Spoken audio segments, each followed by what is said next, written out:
Oh hey, didn't see you there. What's up? Welcome back to another video and another day working on the budget Evo. We're starting things off today with something a little bit interesting, to be honest. So as you can see, I've got the rear wheel off. We're looking inside here. Got our beautiful max beating rods coil over there. So we need to dial in some camber because our wheels, they're aggressive and they're scrubbing our guards. Oh, look at that, the paint just falls off there. I had a look on the internet and I couldn't really find any adjustable camber arms for these. Once again, it's interesting how weird and difficult it is to find parts for these sometimes, but I think it's just weird parts like camber arms and stuff like that. But instead I took a chance and I got some EK Civic camber arms.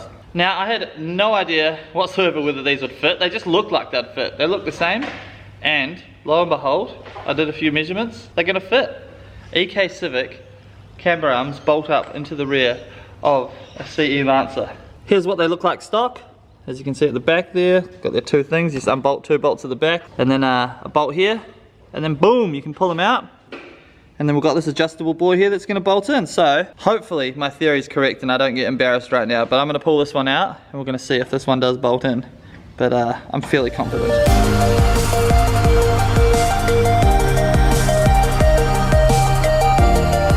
Okay, so the camber arms are in. Look at that. Now, that wasn't a straight fit, I'm not gonna lie to you guys. So this end of the camber arm is actually the bolt. The hole through here is too small for this top bolt here at the top. So luckily I had spare E36 camber arms that go up there in the E36, and this bit here that screws in is the same thread, so literally just unscrewed it, and that's the perfect size for the bolt hole. So we're still able to make it work, and I've dialed in camber, so now we're going to chuck the wheel on and let the car down, and it should be, you know, quite a bit better. And we can always dial the camber out if need be. I've put it pretty much max in at the moment just to see how much we can actually dial into the car. So here we go.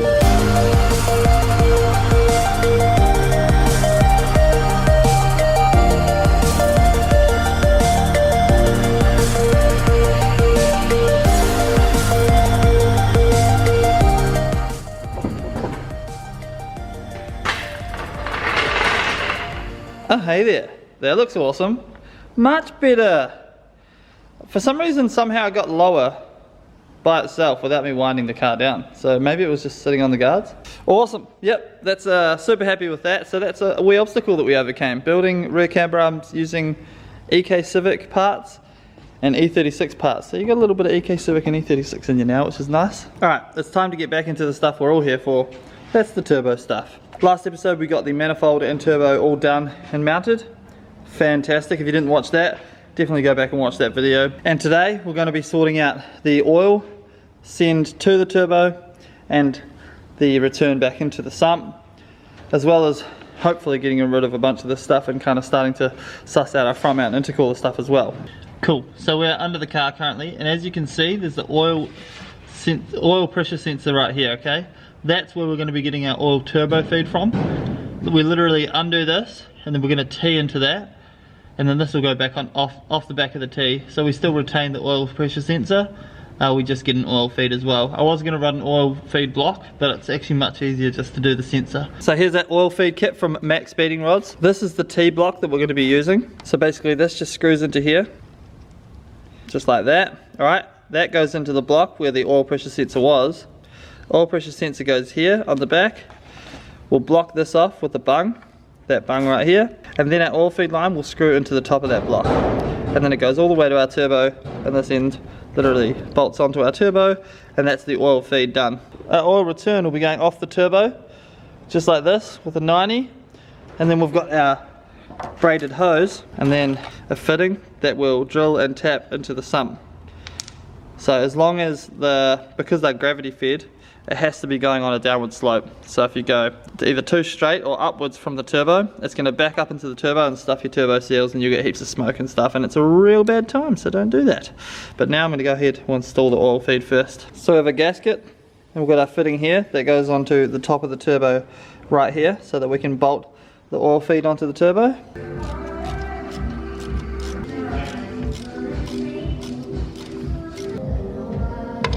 Wow, this car has totally kicked my butt in the last couple of hours. That's right, it took me a couple of hours to do our oil send.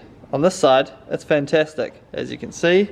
But under here, we actually had to do something a little different. I didn't end up using the block, the little block adapter. Let's get under the car. So as you can see, we've used the oil block sandwich plate that goes between the oil filter and the block. And that is because, which was our second choice, and that's because the fitting that I had to go into the block itself, between the oil sensor and the block, just wasn't the same thread. One was tapered and one wasn't tapered, and I didn't want to take the risk. I wanted it to be super solid. Obviously this is just sitting here at the moment. The oil send will actually fix that up and have that P clipped so it's solid where it is and not kind of flapping around everywhere, but this is just me putting it together for the first time. As you can see under here, we've got a line that's just looped there. That's because there are ports that you can run an oil cooler from, and we will in fact run an oil cooler on this car at some point, but at the moment they're just looped so that we can start the car if we want to without oil pissing everywhere. But that is the oil send all done, which is a freaking relief, to be honest. So now it's on to the oil return, which is hopefully not too much of a drama.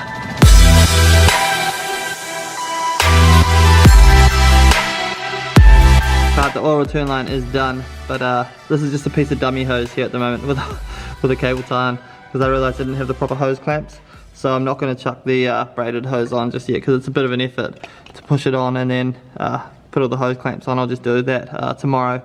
Man, this car has completely kicked my ass today. I'm not going to lie. Some days you win, some days you don't, but it's pretty well done. So now I'm going to do something that's going to feel a little more rewarding, and we're going to fit up the front mount intercooler, make some brackets, fit it up, and then chuck the front bumper on, because I need an easy job to make myself feel better about everything that I just did, because it took so long. Not everything is easy, I guess, though. Let's get it off the jack stands and let's get this front mount intercooler on. So once again, I'm using the jack to hold the intercooler in place to see kind of where we want the intercooler to be in terms of placement. So obviously you still got to kind of move it around and balance and stuff, but it just helps with measuring and making sure that the intercooler is center and in the most gangster spot, so people know that your car is turbo. Gotta have it perfectly center. Look how much on the piss it is at the moment. But so I'm gonna go ahead, measure it up, and then we're gonna make some L brackets, and we're gonna weld them on and bolt it up and frickin' you.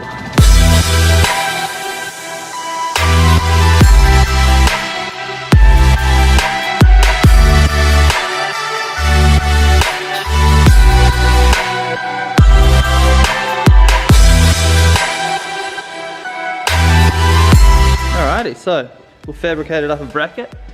That's this bracket here, bolted to the top of the intercooler, right along, super nice. And now we're going to go to the front, kind of, it's just the bumper support bar basically, and that's where we're going to weld this onto. So I'm going to tack weld it and then completely weld it. I've test fitted the bumper, and that's exactly where it needs to sit, so super pumped. I really like the size of these intercoolers. They're just so easy to work with. Those huge ones are just an absolute mission to fit anywhere. These are perfect, especially for our little 1.8 litre boy engine. It's going to be more than enough, I think, to cool it. So let's go ahead and finalise this intercooler install.